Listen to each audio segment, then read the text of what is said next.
say last time we shared 3 crucial tips for blade and glide care. Don't even know how many times I sat here for 15 minutes talking to nothing.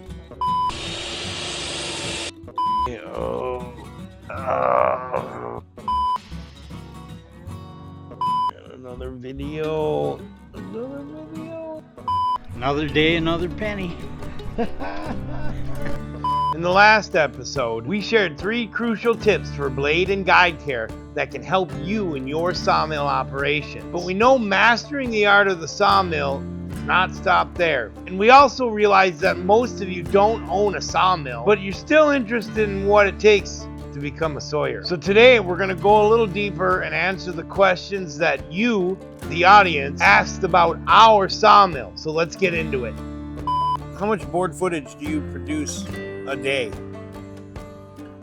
Well, one mill usually between 2,500 feet would be a bad day. A good day would be 5,000, but that 3,000 to 4,000 range is pretty common for us. Is that mostly hardwood, or is it a mix of both softwood and hardwood? We probably do about 60% hardwoods and probably 40% softwoods. When I say softwoods, that would be like popple, pine, basswood. When I say hardwoods, that's pretty much anything else that grows with a leaf. Do we cut 3x4s?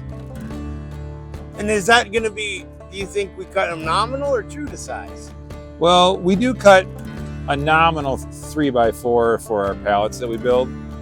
They're 2.5 by 3.5. We can cut 3x4s, we can cut 4x4s, 6x6s, we can cut anything, just what people want. We had a customer earlier buy a couple of these slabs from us, except for these are 3-inch thick and they want to bring it down to 1/4, and they can't necessarily plane it in a 16-inch planer like that. It's too wide. So how do you suggest that they get these slabs planed down to the size they want? Well, fortunately for us, we have a millwork shop near us that has a slab level mill. So they'll be able to take these slabs, clamp them in place, and run a router with the sled over the top of it, and basically flatten out the top, flip it over, flatten out the bottom, and they'll have a nice flat, straight slab again. Follow-up question. How do you know when your blade needs to be sharpened? And how many times can you sharpen a blade? Well, that's a great question. 15, 20 times, maybe 30 times. Depends on, how hard you run your blades, how dull they are.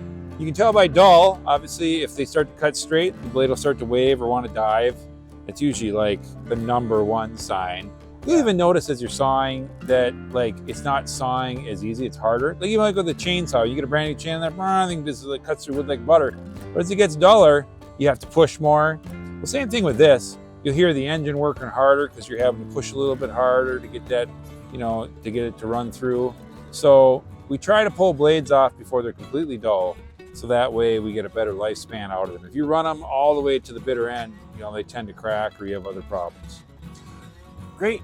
And if you guys have any questions, be sure to leave them in the comments and let us know how we're doing so far. I hope you guys are enjoying this. I really do. Really hope you guys enjoy this and get value from this. Don't forget, we're going to be doing a giveaway on our channel as soon as we hit 1,000 subscribers.